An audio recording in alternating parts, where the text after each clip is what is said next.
Welcome to FitBody Lifestyle, the show where we dive deep into the world of fitness, health, business, relationships, and the art of living a balanced life. I'm Jamie. And I'm Greg, and we're here to give you the benefit of our experiences in the fitness and bodybuilding industry, the corporate world, running a business, personal development, and building healthy relationships. Whether you're sweating it out in the gym, hustling in your business, or seeking balance in your everyday life, you're in the right place. So lace up those sneakers and grab that water bottle, and let's get ready to transform our minds, our bodies, and our lives. Welcome to FitBody Lifestyle and our fusion hack for today. We got a great one here for you. We have Chef Travis here. We have my partner in crime, That's Papa me. Bear. Yeah. And we're going to ask the question for Chef, how do I shop for cannabis? I know I've been very intimidated, like walking into a dispensary, not knowing what to do and like not feeling kind of like dumb, like I don't know what I'm doing. So help prepare us. So what is the first thing to think about? Well, the first thing, let's take what we've First thing should be, is it legal in my state? Yes. Is it legal in your state? Sorry to state the obvious, but maybe. Or are you going down to the hall to Matt from 4B, getting that Ziploc bag still? And in that case, you may not have a lot of options. Right. I think the first thing, we've been taught these terms, indica and sativa. Let's first explain what those terms mean. Indica plants actually grow in a colder climate. That's why when you look at the bud of the flower, it's tighter, it's more firmer and packed together. Sativa plants grow in a warmer climate. That's why a lot of the flowers and buds are longer, stringier, and looser. Okay, so why have we been taught sativa means daytime energetic, indica means nighttime, put you on the couch, go to sleep?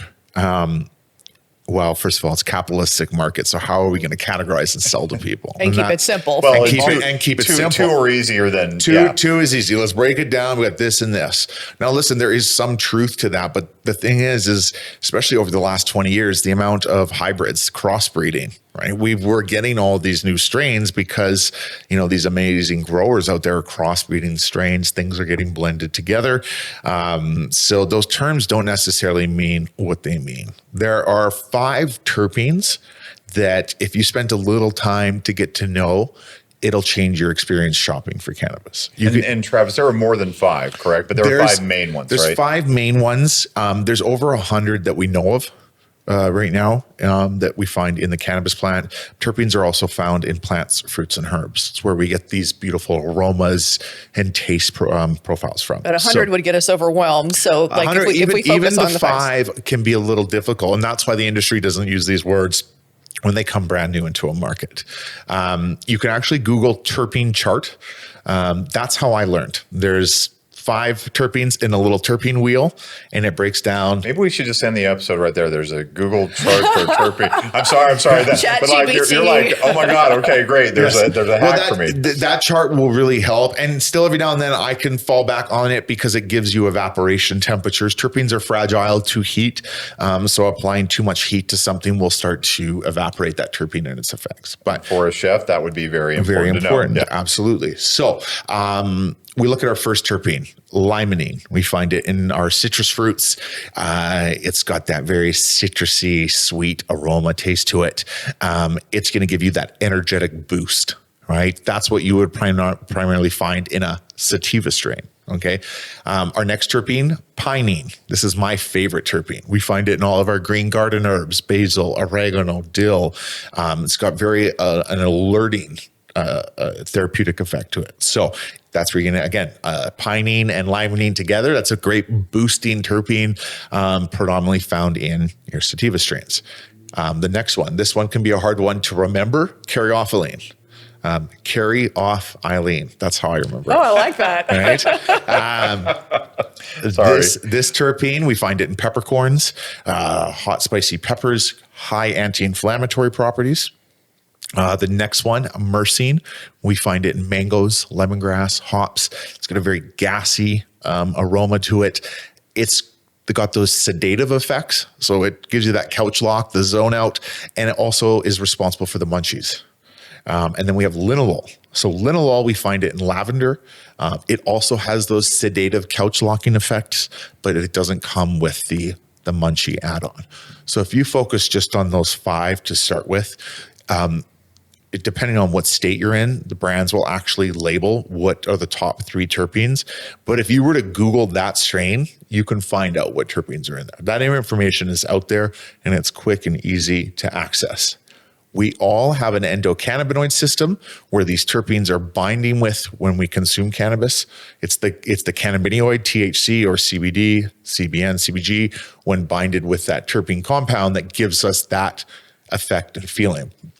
We all react differently to terpene blends. So when we find out what blend of terpenes works best with your own endocannabinoid system, it's going to change your experience with cannabis. For me, limonene, pinene, caryophyllene. That is, I'm going to get shit done today. I'm going to be creative. I'm not going to burn out. I'm not going to be tempted to go to the cupboard for Cheetos, ice cream, sodas, whatever's in there. That's personally what's best for me. So that's a great way when you go into your dispensary and the budtender says, do you want an indica or sativa? Say back to them, what does that mean? That's my response to that, because that might stump them a little bit. What you want to say is, I'm interested more in the terpenes. And this is the great thing about the retail experience with the cannabis industry, is those bud tenders are educated and knowledgeable. So even if you are intimidated, right? If you can only remember limonene because it's easy to remember lemons and limes, we'll go in there and start the conversation off. Can you tell me a little bit about terpenes, or, what terpenes are going to help me sleep a little better? What can I focus on anti-inflammatory side of things with cannabis? So, asking those questions, that's why the bud tenders are there. And that's why the system is set up where they only take one person at a time dedicated to that bud tender, so that you can ask these questions. Interested in changing your life or stepping on stage? Join FitBody Fusion today. Experience the FitBody Fusion difference with tools, knowledge, and community support to reach your healthy and sustainable lifestyle. We guide thousands on their fitness journeys, from seasoned athletes to those who are simply seeking a healthier life. Our expert coaches provide personalized plans and unwavering support, empowering you to thrive. FitBody Fusion is more than just training. It's a community. We understand the challenges of solo fitness journeys, which is why we foster a supportive environment where members encourage and motivate each other. Join the FitBody Fusion community today and unlock your full potential. Head to fitbodyfusion.com to sign up for a free consultation. And do it today.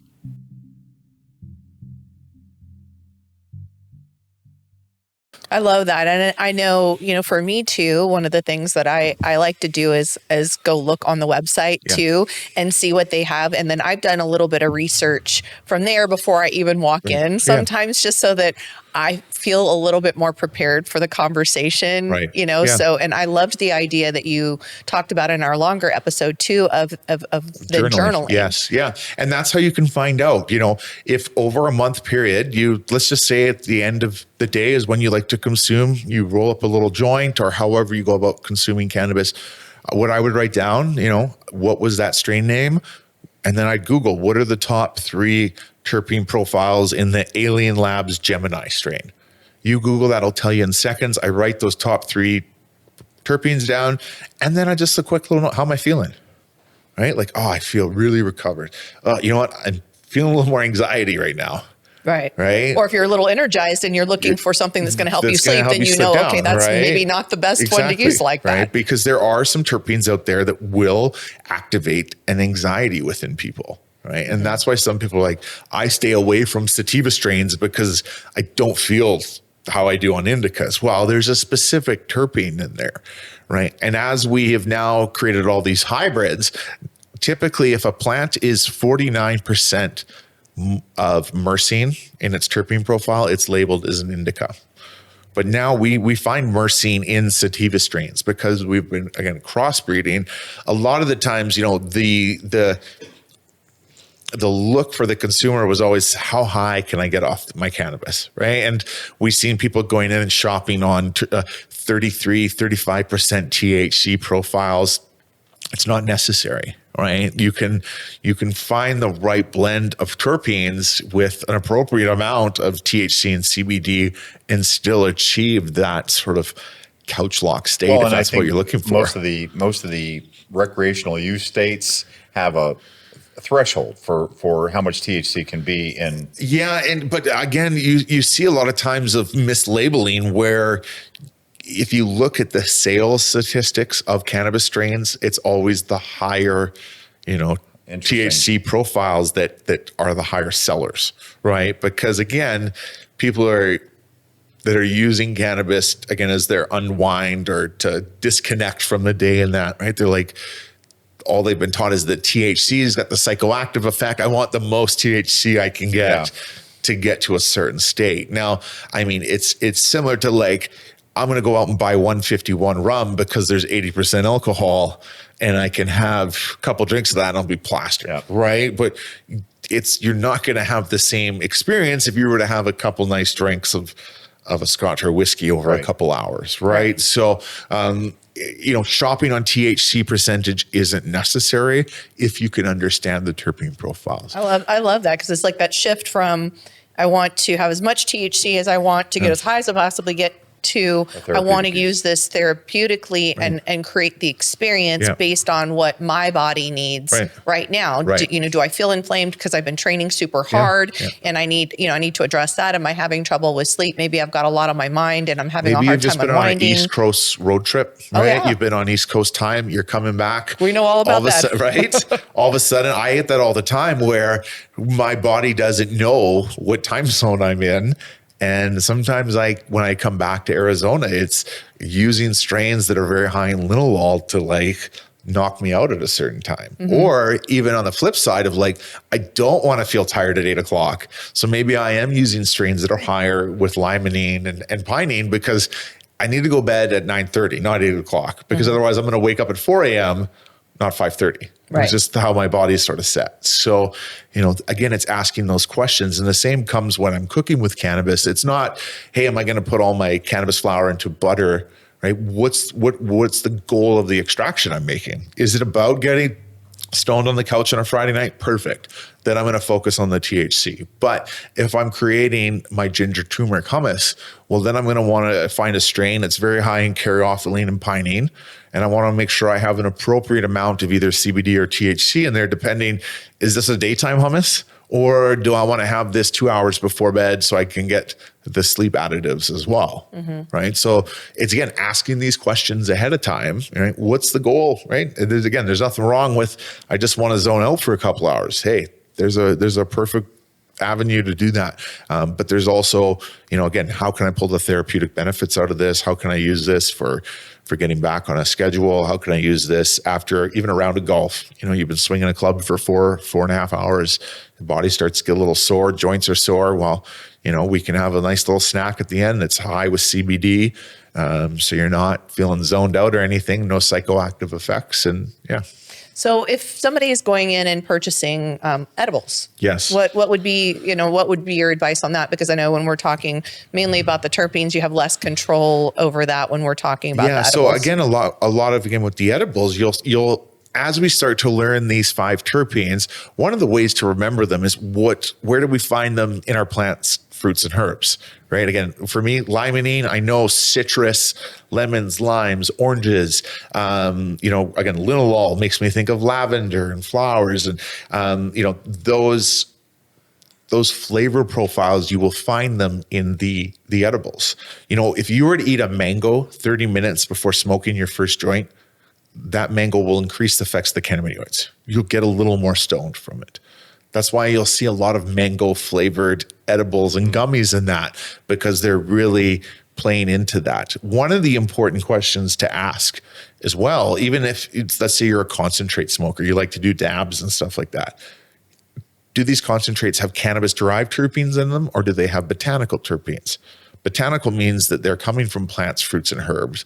It's not a natural product that is being added into it, right? Whether you're smoking vapes or doing edibles, that's an important question, right? Me personally, I'm only going to use and consume products with cannabis-derived terpenes. When I'm doing cooking, I'm only ever going to add cannabis-derived terpenes into my extractions. I just don't work with botanical. They're a little more perfumey, and again, kind of even touching on the hemp products. You can find these pre-rolls in markets where cannabis isn't legal, and it tastes like a fresh strawberry. That's not a natural cannabis flavor, right? So when you're getting these flavored joints and stuff like that, it's having some something sort of chemical that's added It's an additive into it. And, like right now in my life where I'm at with my journey just as becoming an older adult, is food is very important to me right now, knowing what I'm eating, what's in it, what sort of farm produced this? Is this organic? Is it not? Like, these are all important questions. And those questions apply to how I shop for cannabis as well. So I have one more question when it comes to shopping for cannabis, and then you may have more. But so when somebody sees live resin, what is the difference in that versus? So a live resin is the course that you're going to want, that I would go personally, again, because it's not having any additives added into it. So that falls into that category you were talking about. So again, those are the questions that, again, you can kind of ask. You'll notice there's a price difference between a live resin and a concentrate, right? It's a little more expensive for the live resin because you're getting the natural product as itself, right? It's again, botanical terpene, 5 milliliters, cost you $50. Very easy to go on the internet, find, order, get. Cannabis derived terpene, that same 5 milliliters, about $500. Be a little harder for you to find. Terpenes can go a very long way. They're also very fragile to heat in that. So there's a lot of steps you have to take when working with terpenes, adding it in. But the great thing is when we're creating these dishes, we don't have to just rely on the terpenes from the cannabis. We can rely on the natural terpenes in the plants, fruits, and herbs.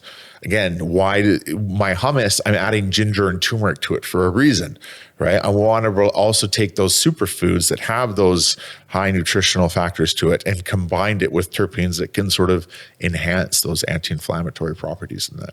All right, that totally makes sense. So even if somebody were smoking, they had a certain terpene that they wanted to enhance, they could eat something that had that terpene in it and then get like that added benefit.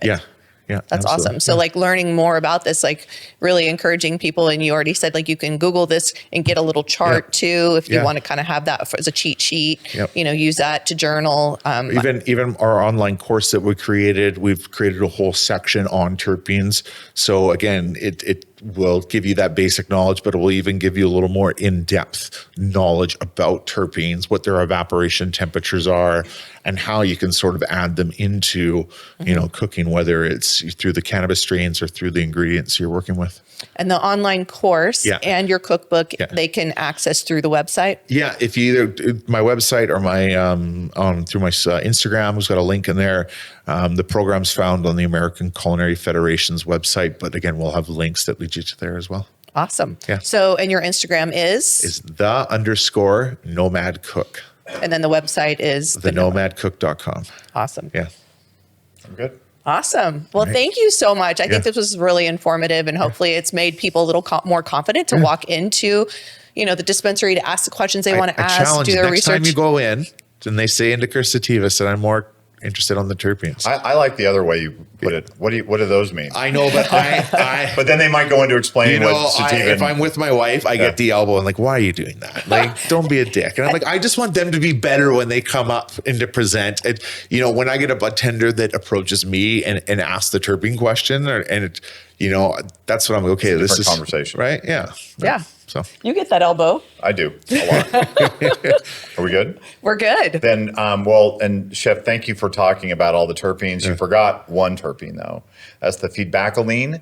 And the feedbackoline, once you take that, you will like, comment, subscribe, and leave a review that was better. on the podcast. Did I do better that time? That was good. All right. So, and remember the 3 B's, everybody. Be good to yourself. Be good to each other. And be safe. Take care, everybody. Thank you for tuning in to FitBody Lifestyle. We hope today's episode has left you feeling motivated and equipped to tackle your fitness goals, business challenges, and the daily dance of life. Remember to value progress over perfection. Life's tough enough alone. Find the chosen family around you to help you along the way. If you enjoyed today's episode, we'd really appreciate it if you would subscribe and leave us a review on your favorite streaming platform. And don't forget to follow us on Instagram at FitBody Fusion.